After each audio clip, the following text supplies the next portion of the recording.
Hello all, welcome to our channel. ఈ క్లాస్లో వచ్చేసి మనము 7th క్లాస్ సైన్స్కి సంబంధించిన 5th లెసన్ చూద్దాము. లాస్ట్ వీడియోలో మనము 1st నుంచి 4th లెసన్ వరకు చూసాము కదా. ఈ క్లాస్లో వచ్చేసి మనము 5th లెసన్ 6th లెసన్ గురించి చూద్దాము. ఈ వీడియో కనుక మీకు నచ్చితే లైక్ చేయండి, షేర్ చేయండి, అలాగే సబ్స్క్రైబ్ కూడా చేయండి. ఈరోజు 5th లెసన్ వచ్చేసి మనకి ఏంటిది అని అంటే ఉష్ణం కొలత అనే టాపిక్ గురించి చూద్దాము. ఉష్ణోగ్రత అంటే ఏంటి?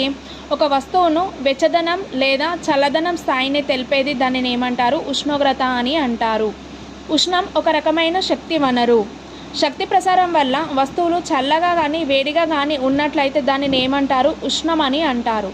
ఉష్ణోగ్రతను కొలవడానికి ఏమి ఉపయోగిస్తారు? థర్మామీటర్లను ఉపయోగిస్తారు.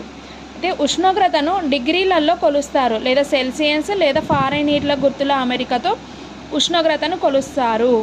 గుర్తుల అమెరికా ఏంటి? ఉష్ణోగ్రత మాపనిలా కొలుస్తారు. అలాగే థర్మామీటర్ లోహంతో పాదరసం గది అంటే సాధారణ ఉష్ణోగ్రత వద్ద ద్రవ రూపంలో ఉంటుంది. థర్మామీటర్లో లోహాల పాదరసం ఏ విధంగా ఉంటుందంటే ద్రవ రూపంలో ఉంటుంది. నెక్స్ట్, థర్మామీటర్లోని సంకోచ వ్యాకోచాలు జరిపే ద్రవ పదార్థాలుగా పాదరసాన్ని ఆల్కహాల్గా ఉపయోగిస్తారు. ఏంటి? థర్మామీటర్లో సంకోచ